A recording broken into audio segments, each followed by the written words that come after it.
پختونوں میں اسلام اور پختون کے بارے میں تھوڑا سا واضح کیجیے گا کہ پختونوں میں اسلام پھر کب آیا، اس تمام ہسٹوریکلی جو ہم بات کر پختونوں میں تو اسلام بہت لیٹ آیا.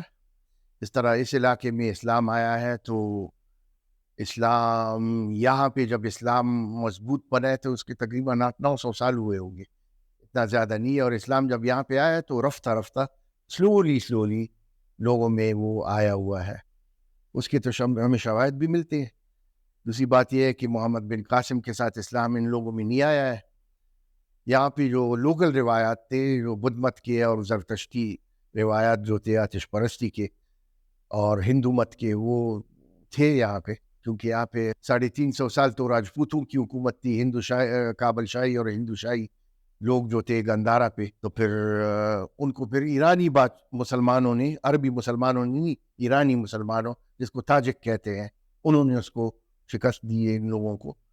آنند پال اور جائے پال جو راجے تھے یہاں پہ پشاور میں، جہاں پہ پی سی ہوٹل تھا، یہ جو سرینا آج کل ہے، اسی جگہ پہ تو محمود غزنوی اور جائے پال کے افواج لڑے تھے. کیونکہ اس ہوٹل کی کھدائی جب ہو رہی تھی بنیادوں کی، تو اس میں ہاتھیوں کے اور گھوڑوں کے اور انسانوں کی ہڈیاں بہت ملی تھی.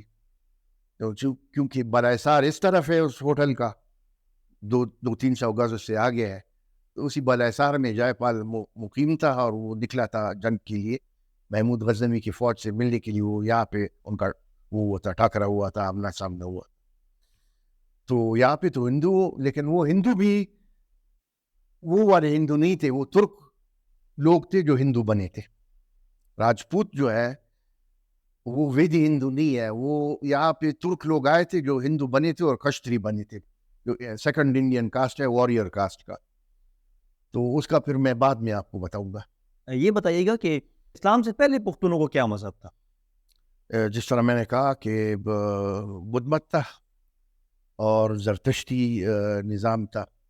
یہاں پہ یہ لوگ جو رہتے تھے وہ تقریباً امن سے رہتے تھے. اس لیے تو گندھارا میں اتنی آرٹ بنی، اتنے اسٹیٹیوز بنے، اتنا اس نے ترقی کیا.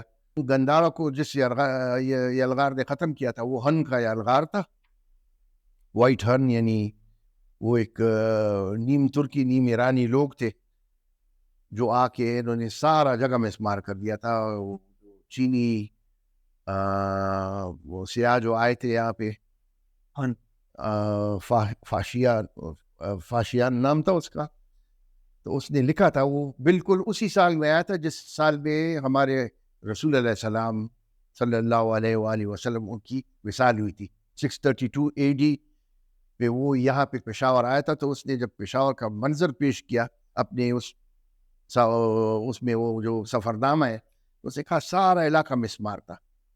جس طرح ایک بھوتوں کا عالم تھا، انسان نہیں تھے، بس ہر گھر میں پودے کھڑے تھے اور ویرانی تھی اور لوگ بھی نہیں رہتے تھے، وہ کھنڈر تھے سارے.